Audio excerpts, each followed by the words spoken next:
पूर्व जेएसयू प्रदेश अध्यक्ष मंच पर मंचासीन, वर्तमान समाज सेवी के रूप में अपना सेवा दे रहे परम सम्मानीय चंद्रकिशोर मरावी जी, आप सादर आमंत्रित हैं।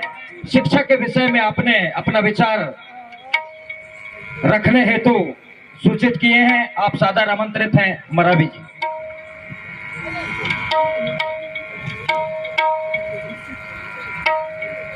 धन्यवाद सम्मानीय मंच चालक भैया दुर्वे जी, इस नार के खिलदाई को सर्वप्रथम सेवा जोहार और मंच में विराजमान संगीत के स्वरमणि दादा प्रेम साह मरावी के चरणों में मेरा सादर सेवा जोहार और समस्त युवा साथी, मंच में विराजमान सभी पद अधिकारीगण, धर्माचार्य और गोंडवाना स्टूडेंट यूनियन के तमाम साथी, आप सभी को चंद्रकिशोर मरावी की तरफ से सादर सेवा जोहार आपके श्री चरणों तक अर्पित हो। और मैं बहुत सौभाग्यशाली मानता हूं अपने आप को कि आज इस मंच में मुझे बोलने का मौका मिला। उसके लिए समस्त अतिथियों का मैं दिल की गहराइयों से धन्यवाद सेवा जोहार देता हूं। और आप सभी के बीच में सिर्फ एक बात रखने के लिए आया हूं, जो हमारे समाज को, हमारे समाज में हो रहे पलायन, शोषण, अत्याचार को अत्याचार से अलग निकालने वाला चीज है जिसका नाम है शिक्षा। तो मैं 1 to 1 बात करता हूं, ज्यादातर मैं बात करने में विश्वास करता हूं। और एक बात ये भी कहता हूं कि 2 रोटी कम खाना, लेकिन अपने बेटों को, बेटी को जरूर पढ़ाना। सच्चाई है कि नहीं है? बात नहीं करोगे तो मैं भी बात नहीं करूंगा। जगेरा बाबू नहीं देखना है, देखना है तो बात करो। क्या शिक्षा कितना महत्वपूर्ण है पता होनी चाहिए आपको। आप सभी के बच्चे स्कूल जा रहे हैं? अरे हाँ या ना तो बोल दो। जा रहे हैं कि मैं भी दादा कोकड़िया दादा जैसे हाथ उठवाऊं? मैं वो नहीं चाहता। सभी के बच्चे स्कूल जा रहे हैं, मैं, मुझे मालूम है, लेकिन उनका संरक्षण आप किस प्रकार से कर रहे हैं? प्राइवेट स्कूल में आप बच्चे पढ़ाते हैं। बहुत लोगों को मानना होता है कि प्राइवेट स्कूल में बैल के जो टीचर होता है। मानते हैं सभी लोग? मानते हैं तो हाथ उठाओ। प्राइवेट स्कूल बेस्ट होता है? अरे कुछ तो बोलो यार। यह सरकारी स्कूल बेस्ट होता है?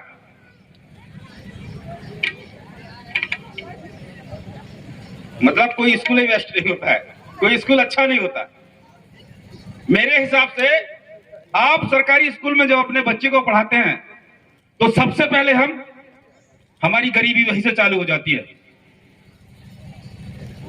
प्राइवेट स्कूल में आपका बच्चा एडमिशन होता है तो सबसे पहले उसको 6500 रुपए की फीस देनी पड़ती है, वो भी एक क्लास भी नहीं पढ़ता उस समय। आप देते हैं, अपने बच्चों को समय में तैयार करते हैं। आप स्कूल की व्यवस्था के अनुसार, स्कूल आपको ड्रेस लेने के लिए बोलता है, पुस्तक लेने के लिए बोलता है, कॉपी लेने के लिए बोलता है, आप लेते हैं। और वो उस प्राइवेट स्कूल में कितना पढ़ा लिखा मास्टर होता है? 12वीं पास, कॉलेज पास, नॉन डीएड डिग्रीधारी होता है, नॉन बीएड डिग्रीधारी होता है। और आपके सरकारी स्कूल में आज तो सरकार ने ये बोल दिया कि जो भी गेस्ट टीचर जो होते हैं, अतिथि विद्वान, अतिथि शिक्षक जो होते हैं, वो भी डीएड बीएड वाले चाहिए। तो शिक्षा वो अच्छा देंगे कि वो? भाई डीएड बीएड वाला ही शिक्षा अच्छा देगा ना, कि नहीं? भाई बात करना पड़ेगा मेरे से, आपको बात करनी पड़ेगी, क्योंकि बात नहीं, जो समाज बोलता नहीं है वो समाज सोता है। तो सोने वाले समाज से हम लोग नहीं है। आप रात भर यहां बैठे हैं। मैं 7:30 बजे यहां पहुंच गया था जब से लोगों का आना जाना मैं देखा हूं। आप पूरी रात बैठ गए हैं, 3:45 बज रहे हैं, आपने दादा को सुना, दादा ने आपको हर गाना में आपको जगाने का प्रयास किया। जितने भी वक्तागण थे उनने हर बात में आपको जगाने का प्रयास किया।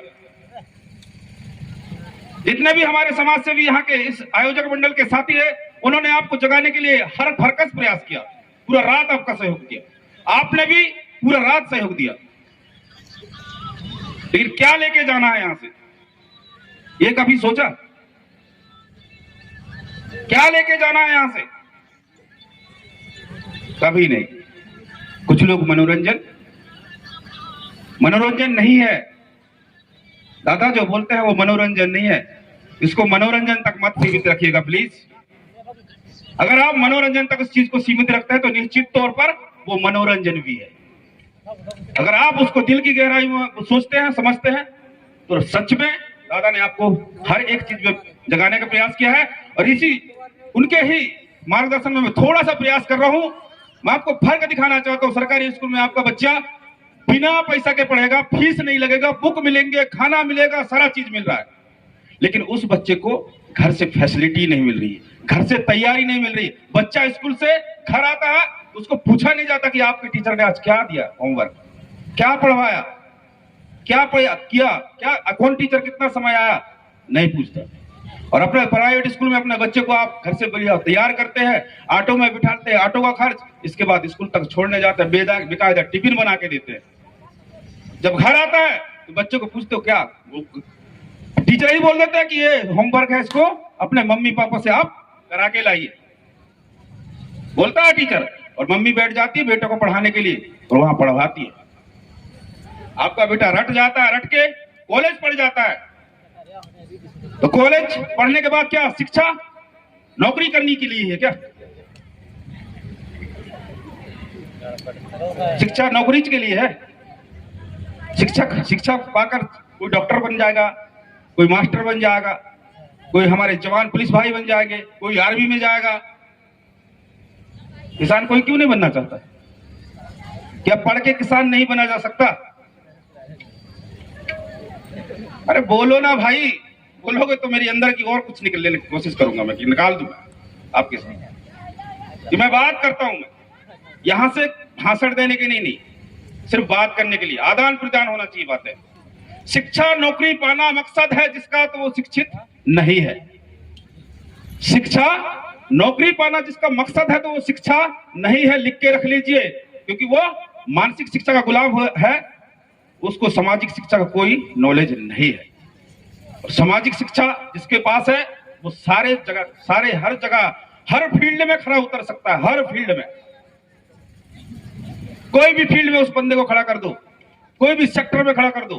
पलायन बड़ा मुद्दा है अभी, बहुत सारे लोग पलायन बोल रहे हैं। क्यों? बड़ा मुद्दा है, बहुत सारे बोल रहे हैं, सरकार बोल रहा है पलायन रोकना है, पलायन। क्यों मुद्दा है? कोई बिजनेसमैन यहाँ नहीं है। सभी साथी मेरे जो युवा साथी है, कोई बंदा बिजनेसमैन नहीं है, कोई बंदा एनजीओ सेक्टर में काम नहीं कर रहा, कोई बंदा प्राइवेट कंपनियों में काम नहीं कर रहा, कोई बंदा कहीं नहीं जाना चाहता। लेकिन उनके हाथ में मोबाइल देखूंगा तो 35,000, 40,000, 1 लाख रुपए का मोबाइल अभी भी रखा हुआ है। किस काम की है वो मोबाइल? क्या मिला उससे? तो ये शिक्षा नहीं है। शिक्षा वो है जो इस समाज के साथ समाज को आगे बढ़ाना। एक आदमी रोजगार खोल के और 10 को रोजगार दे सकता है हमारा आदमी। हमारे पास इतनी जमीन है, बात हुई है अभी। आप शिक्षित बनेंगे तब ना। आप पर्सनल लोन कहां से लेंगे? आपके पास शिक्षा रहेगा तब ना पर्सनल लोन मिलेगा आपको। आप बैंक कर्मचारी से कैसे बात करेंगे तब आपको पैसा मिलेगा। आप शिक्षित तो होइए, आप अपनी डिग्री दिखाइए। मैं उस फील्ड में डिग्री नहीं, अगर मैं हिस्ट्री से एमए किया हूं तो मुझे हिस्ट्री मालूम नहीं तो मैं क्या किया एमए हिस्ट्री से? अरे मुझे चप्पल बेचने नहीं आता तो मैं क्या किया एमए हूं? मुझे नागर बनाने नहीं आता तो मैं क्या एमए हूं? मुझे धान बोने नहीं आता तो मैं क्या एमए हूं? किस काम की वो डिग्री आपकी? धरी की धरी रह जाएगी। 35 साल की उम्र तक आप वहां जाओगे कहां? नौकरी के लिए। जब 33 साल के बाद 35 साल उम्र हो जाएगी, इसके बाद वो शिक्षा खत्म। न यहाँ के सीख पाए न यहाँ के सीख पाए। तो क्यों? इसीलिए मैं बोल रहा हूं कि हम शिक्षित बने, लेकिन समाज के विचार के साथ शिक्षित बने। आज गांव-गांव जाकर हर कोई यहाँ जो भी मन से बोला, कहीं ना कहीं हमको सिखाने के लिए बोला, और उसी चीज को हमने भी कोशिश किया सीखने के लिए और सीखा। बहुत अंतर होता है हर एक चीज में। तो शिक्षा शेरनी का वो दूध है, जो पीता है वो दहाड़ता है, और जो नहीं पीता है घर में बैठ जाता है और वो नशा में चला जाता है, केरल भाग जाता है, गुजरात भाग जाता है, लकड़ा फैक्ट्री में काम करता है और वहां से पैसा लेके आता है और फिर पीना चालू करता है और फिर घरवाली को मारता है और परिवार बर्बाद कर देता है ये चीज। तो ठीक है, पब्लिक की डिमांड अलग है। आप हमारा सहयोग करिए, दादा हैं बैठे हैं, बहुत सारे हमारे छोटे छोटे साथी गायक भी आए हुए हैं। धन सिंह भैया को मैंने देखा है, टेकाम भैया को देखा है, तो हम उनको भी सुनेंगे। लेकिन एक रोटी कम खाना, लेकिन अपने बच्चों को जरूर पढ़ाना, इसी संदेश के साथ पुनः मैं आप सभी सगा समाज से क्षमा प्रार्थी हूं। मेरे वक्तव्य में अगर कुछ ऊंच नीच हुआ उसके लिए आप सभी अपना बालक समझकर क्षमा कीजिएगा। जय सेवा, जय जवाहर, जय गोंडवाना।